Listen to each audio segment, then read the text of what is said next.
این هفته خبر تو خبر داره براتون از یادآوری این حرفای عظما که از اون جوکاییه که هیچ وقت قدیمی نمیشه.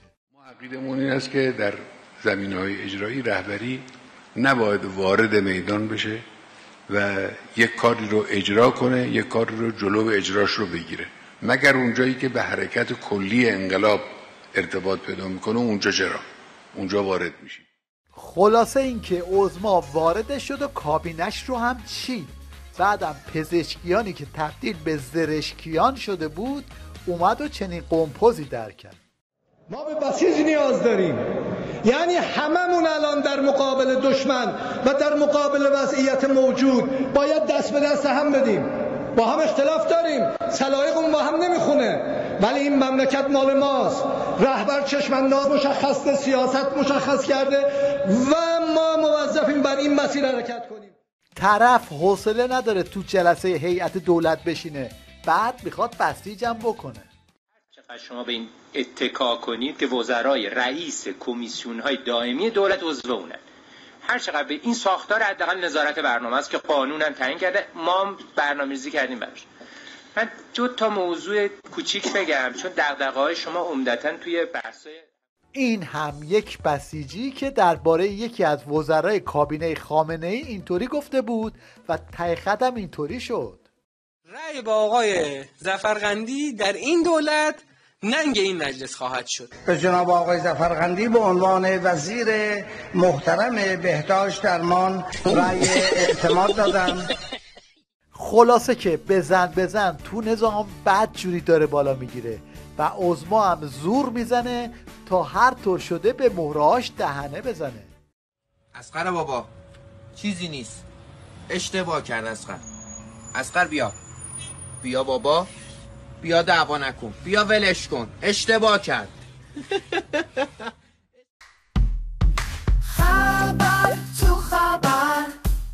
حالا فکر میکنید اولین کار این وزیر بهداشتشون چی بوده؟ رسیدگی به اعتراضات پرستاران؟ نه خیر، خودتون ببینید با چپیه رفته تو کارناوال اربعین.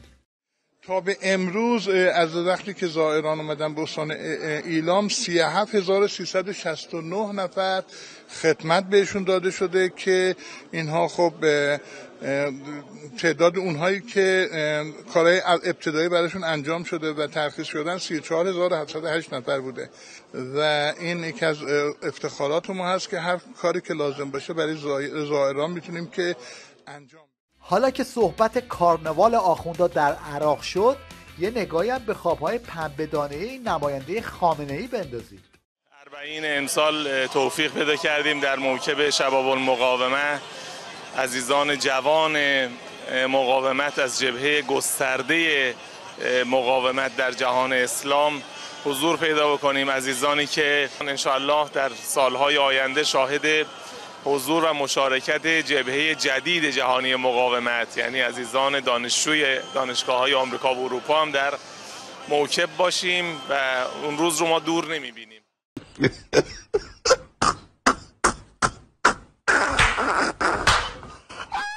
باید به عظما و نماینده مشنگش گفت تو برق رو قطع نکن که نونواها مجبور به دوریزی خمیر نون نشن. یارگیری از آمریکا و اروپا پیشکش.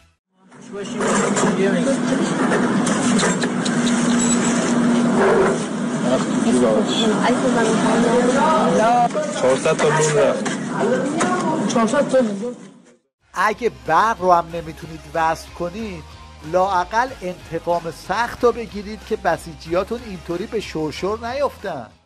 خواهش کنم روشن بفرمایید مجازات سخت از عوامل ترور شهید هنیه به چه شکل خواهد بود؟ فعلا صهیونیست‌ها در ترس ناشی از دوره انتظار و ابعاد حمله احتمال ایران و جبهه مقاومت در بی‌تعادلی باید به سر ببرن.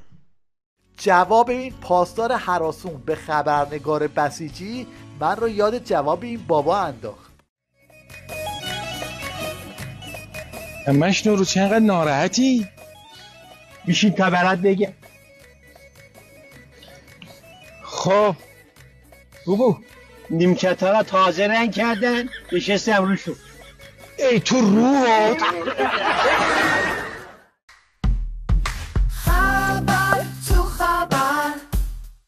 مشنگستان این هفته رو با حرفای این بوفالوی ولایت شروع میکنیم که بعد از کوکو شدن دامادش میخواد با این خود شیرینی‌ها خودش رو به عظما نزدیک کنه.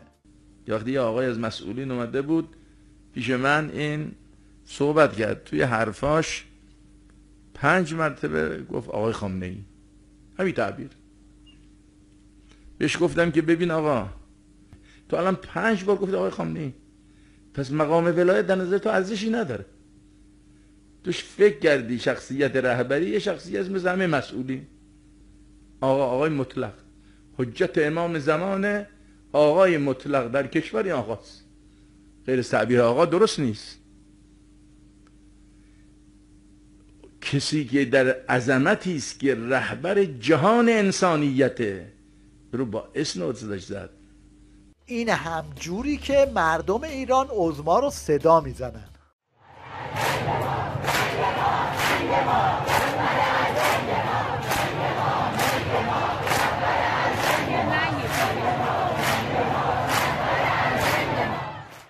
یکی از مشنگستان‌های نظام ولایت این استبل نظامه که جک و جونورای عظما توش جمع شدن و حتی حرف زدن هم بلد نیستن. و اگر آقای پزشکیان واقعا میخواستن برخی از جریانات سیاسی حالی بدن، نباید از وزارت کشور هزینه میکردن.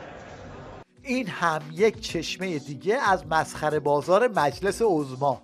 مومنی در مسائل سیاسی تخصص دارن، در مسائل اقتصادی تخصص دارن، در مسائل امنیتی تخصص دارن، در مسائل فرهنگی تخصص دارن. احسنت. اینا رو انشالله اون دنیا در پیشگاه خداوند متعال جواب میدید که بله اونجا باید بگیم. دادگاه الهی اونجاست. اتفاقی که برای طرف افتاد یه چیزی تو این مایه ها بود.